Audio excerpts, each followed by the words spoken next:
ma requête en contentieux électoral devant la Cour constitutionnelle.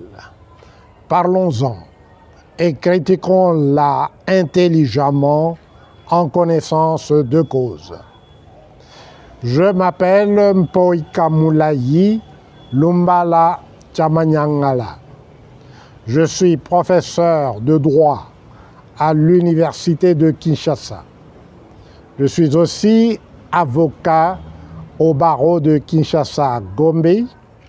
Je suis le fondateur du Rassemblement des acteurs de la Renaissance du Congo. C'est une ASBL. Et je suis le candidat de la majorité silencieuse de notre peuple au scrutin présidentiel du 20 décembre 2023.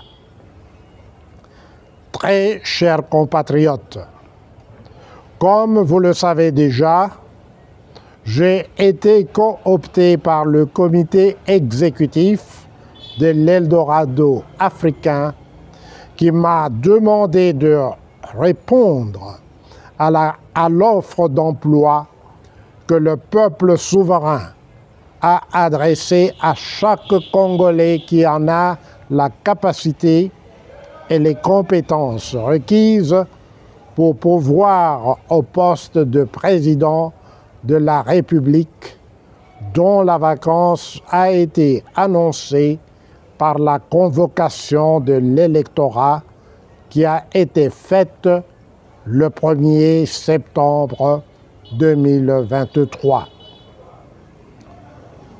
J'ai répondu à cette offre d'emploi le 19 septembre 2023. Mais le préposé chargé par la CENI de recevoir toutes les candidatures pour les soumettre à l'examen de la commission chargée par la loi de décider si je remplis les conditions légalement requises, s'est substitué à la dite commission et a tout simplement refusé de recevoir mon dossier de candidature.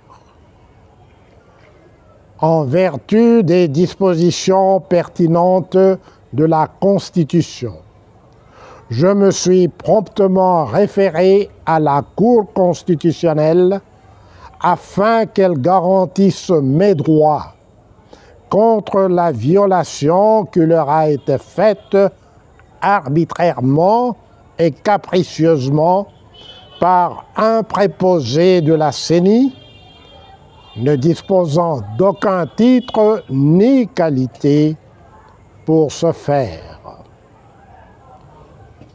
Voici les dispositions pertinentes de la Constitution sur lesquelles reposent mes requêtes qui sont pendantes devant la Cour constitutionnelle. L'article 150 de la Constitution stipule que le pouvoir judiciaire est le garant des libertés individuelles et des droits fondamentaux des citoyens. L'article 160 dispose que la Cour constitutionnelle est chargée du contrôle de la constitutionnalité des lois et des actes ayant force de loi.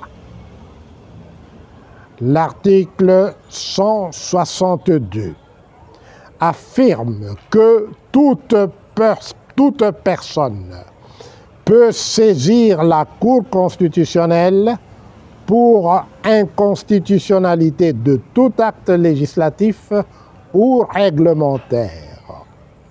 Elle peut en outre saisir la Cour constitutionnelle par la procédure de l'exception de l'inconstitutionnalité invoquée dans une affaire qui la concerne devant une juridiction. celle-ci sursoit à statuer et saisit toutes affaires cessantes la Cour constitutionnelle. Dans son audience du 27 octobre 2023, la Cour constitutionnelle a entendu notre cause. Contre tout bon sens, la CENI a argumenté à tort, selon nous, que la Cour devra déclarer ma requête irrecevable parce que je n'ai pas la qualité de candidat et que ma requête a été déposée à la Cour de façon prématurée. Il est évident qu'une telle lecture ignore totalement les dispositions pertinemment claires et limpides de l'article 72 et de l'article 162 de la Constitution. Sous d'autres cieux, les organismes qui se préoccupent de défendre les droits de l'homme, les éminents professeurs de droit constitutionnel, les avocats et les journalistes de la chronique judiciaire se seraient spontanément penchés sur les questions fondamentales que mes requêtes soulèvent pour l'évolution du droit constitutionnel congolais et pour la bonne dispensation de la justice dans notre pays. Hélas, l'intelligentsia de notre pays semble totalement inhibée, comme le commun des mortels, par son silence ahurissant sur ces questions fondamentales. C'est pour nous interpeller sur cette léthargie collective que je dissémine à travers les médias les documents pertinents que nous avons déposés auprès de la Cour constitutionnelle afin qu'elle rende une décision juste conformément à sa mission fondamentale d'être le garant des libertés individuelles et des droits fondamentaux de tous les Congolais. Je m'en voudrais énormément si je m'étais de rappeler à nos juges constitutionnels le colloque international que la Cour constitutionnelle avait organisé ici à Kinshasa à très grands frais et avec grande pompe sur la justice constitutionnelle en mai dernier. Au cours du dit colloque, la question du rôle pernicieux que l'argent joue dans les systèmes électoraux africains et plus particulièrement ceux de l'Afrique francophone avait été abordée brillamment et avec beaucoup d'humour par la professeure Janine Badiou de Côte d'Ivoire.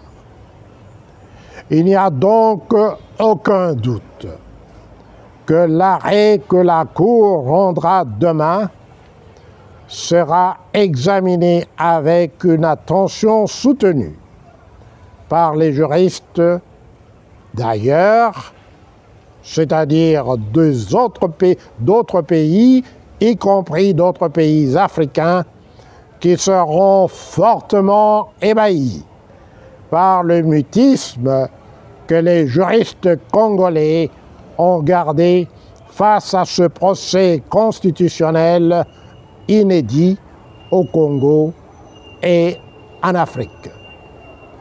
Je souhaite bonne lecture de cette déclaration ainsi que des documents que nous avons soumis à la Cour constitutionnelle à toutes les personnes intéressées, à commencer par vous qui êtes mes compatriotes.